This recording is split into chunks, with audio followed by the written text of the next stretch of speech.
The rusted mailbox, barely clinging to its post, was the only sign of civilization for miles.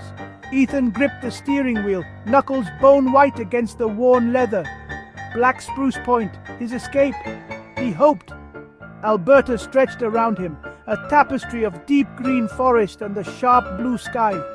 Ethan yearned for the peace this place seemed to promise, a stark contrast to the storm raging inside him.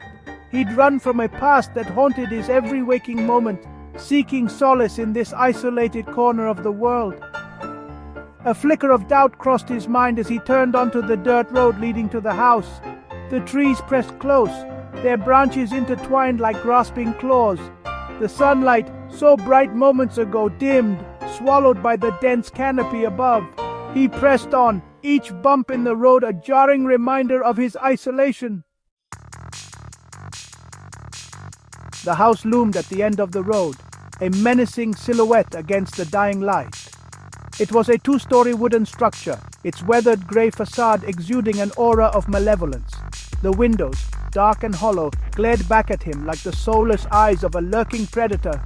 This had been the lair of his great-aunt Clara, a hermit whose life was cloaked in sinister local legend. People whispered about her eerie habits, her bond with the dark woods, and the terrifying events that plagued her property. Ethan had scoffed at these tales as mere rural myths, yet now, standing before the house, a chill of dread crept down his spine. He parked the car and stepped out, the oppressive silence suffocating him. The air was thick with the pungent smell of pine needles and damp earth, a scent both familiar and foreboding. As he circled the house, his footsteps echoed ominously in the stillness, each sound magnified in the encroaching darkness. He had come seeking solace, but something about Black Spruce Point whispered of impending doom. Days turned into weeks, and Ethan settled into a routine. He explored the woods, chopped firewood, and tried to ignore the unsettling feeling that permeated the house. The locals, a wary bunch, kept their distance, their silence speaking volumes. One evening, while folding laundry, he felt a cold draft. It wasn't the wind whistling through the drafty windows. This felt different, deliberate. The clothes in the basket rustled, moving as if stirred by an unseen hand. He stopped, heart pounding, and watched as a single sock slowly rose from the pile, hovering for a moment before dropping back onto the others. He told himself it was a mouse, a trick of the light, anything but what his gut told him it was.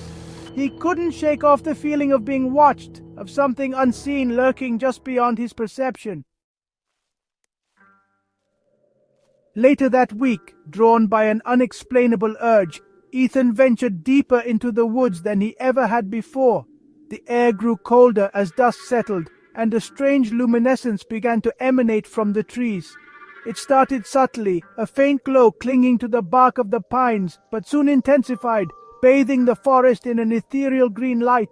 It was like something out of a fairy tale, beautiful and terrifying at once. He reached out to touch a glowing branch, hesitant, then pulled back his hand, a primal fear gripping him.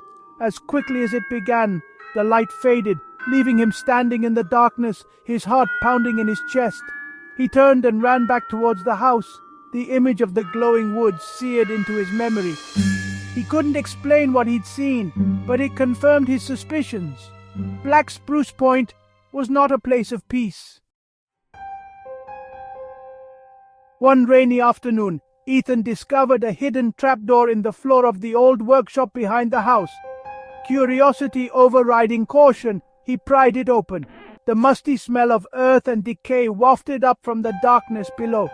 Grasping a rusty lantern, he descended slowly, each creaking step sending shivers up his spine. The air grew heavy, thick with a palpable sense of dread. At the bottom of the stairs, he found himself in a small, dirt-floored room. In the flickering lantern light he saw it, a human skeleton huddled against the far wall. Its empty sockets seemed to stare at him, and a chill deeper than the damp earth settled into his bones. Ethan stumbled back, dropping the lantern in his haste to escape. He scrambled up the stairs, slamming the trapdoor shut behind him. He leaned against the rough wood, chest heaving, his mind struggling to process the horrifying reality he had stumbled upon. Section 6. A cry for help. Ethan couldn't shake the image of the skeleton. It haunted his dreams, invaded his waking thoughts. He knew he couldn't stay at Black Spruce Point. Not anymore. He had to leave, to find someone, anyone, who could explain the horrors he had witnessed. He packed a bag, his hands trembling as he threw clothes and essentials into it. He had to get to town, find a phone, call for help. As he turned to leave, his gaze fell upon an old leather-bound journal on the desk. It was his great-aunt Clara's. He hesitated, then picked it up, his fingers tracing the worn leather. Maybe, just maybe, her words held the answers he so desperately sought. He tucked the journal into his bag and fled the house, the weight of the unknown heavy on his shoulders. Section 7. The Redstone. As Ethan drove away from Black Spruce Point, the storm clouds gathered overhead, mirroring the turmoil within him. He had to get to the bottom of this, to understand the secrets that clung to that cursed house like cobwebs. He found a motel in the nearest town and locked himself in his room, his heart still pounding from his escape. He pulled out Clara's journal, his hands shaking as he opened its yellowed pages. The writing was spidery and faded, but legible. He began to read, each word drawing him deeper into his great-aunt's world. Clara wrote of strange occurrences, of whispers on the wind, and an ancient presence lurking in the woods. She described a red gemstone, hidden somewhere on the property, that held the key to understanding the mysteries of Black Spruce Point. She believed it was both a source of power and a dangerous curse. Section 8. The Gathering Storm. Ethan looked up from the journal, his mind reeling. The storm outside had intensified, the wind howling like a banshee, rain lashing against the windows. He could feel the power of it, raw and untamed, mirroring the energy radiating from Clara's words. He thought about what he had read, about the red stone and the ancient presence. Was it possible? Could there be some truth to Clara's ramblings? He had seen things, experienced things that defied rational explanation. The storm raged on, a symphony of wind and rain, and in its fury, Ethan felt a strange sense of purpose. He would find the red stone. He had to know the truth, no matter the cost. Section 9. Whispers on the Wind. Ethan stared out the window at the storm-ravaged landscape. The sky was a bruised purple, the wind still whipping the trees into a frenzy. He could almost hear Clara's voice, carried on the wind, urging him forward. He knew what he had to do.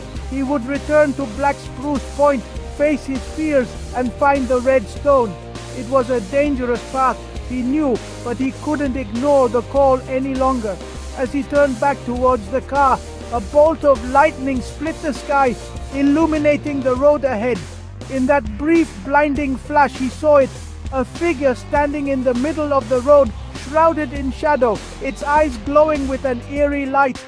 The figure vanished as quickly as it appeared, leaving Ethan with a chilling certainty he was not alone.